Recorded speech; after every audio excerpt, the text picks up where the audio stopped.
नमस्कार आपने केमती अच्छा मु तो बहुत भल भी अच्छी आप जानते कार्तिक मास आज की 8 दिन है आरंभ हो आज हूँ कार्तिक मास प्रथम सोमवार समस्त भल भी लगे अरुआ खाई से हबिष डाली हबिष भात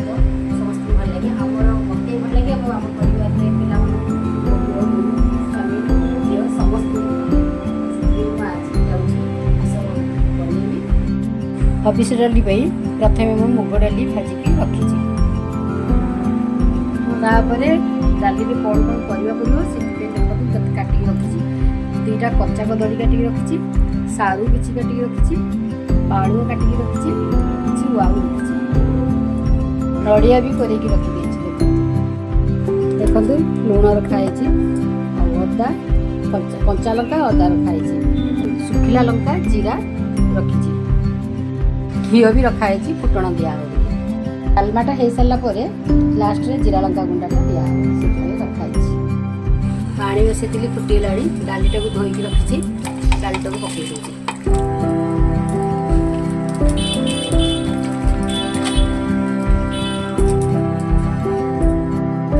आप तो जानी हबिष डाली हलदी पड़े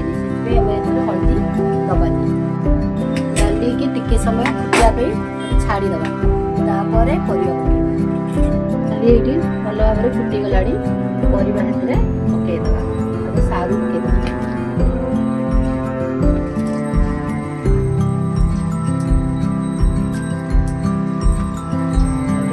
बाड़ुआ पकईवा कदली पकईवा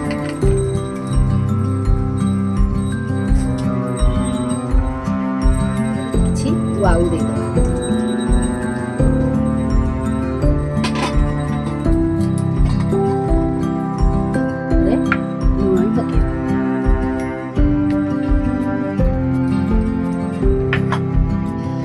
कच्चा लंका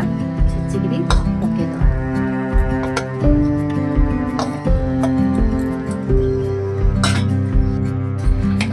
डंकी तल उपर कर घाटीदे बर्तमान ढांकुणी देदेबा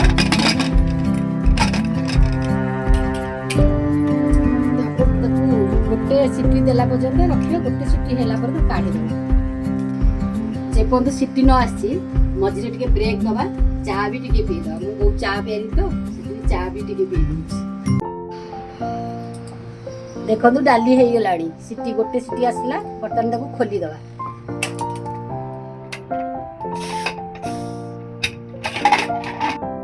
देखु गोटे सीटी बढ़िया सीझी जापर बघारी दबा कड़े गरम होगा बर्तमान घी पकेवा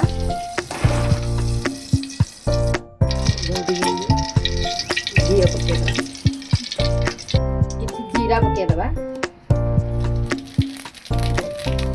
सुखिला लंका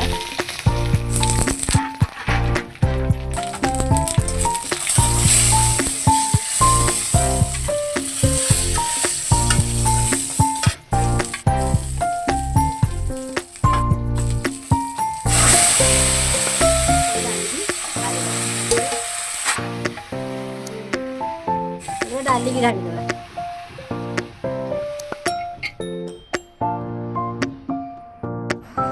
देखो डाली फुटीण हो गला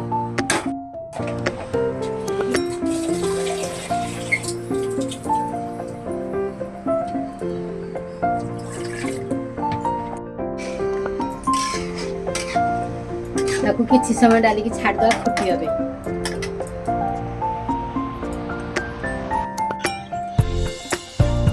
नड़िया को पकेवा नड़िया किसी समय फुटिया छाड़ीदे जीरा लंका गुंडा देदेबा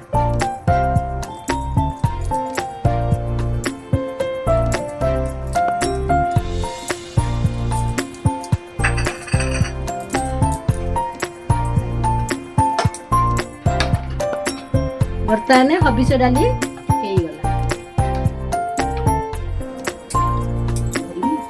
प्रस्तुत होगा सोमवार हबिष डालमा कार्तिक मास सोमवार कर କରିଥିବେ ମୋତେ କମେଣ୍ଟରେ ଜଣାଇବେ।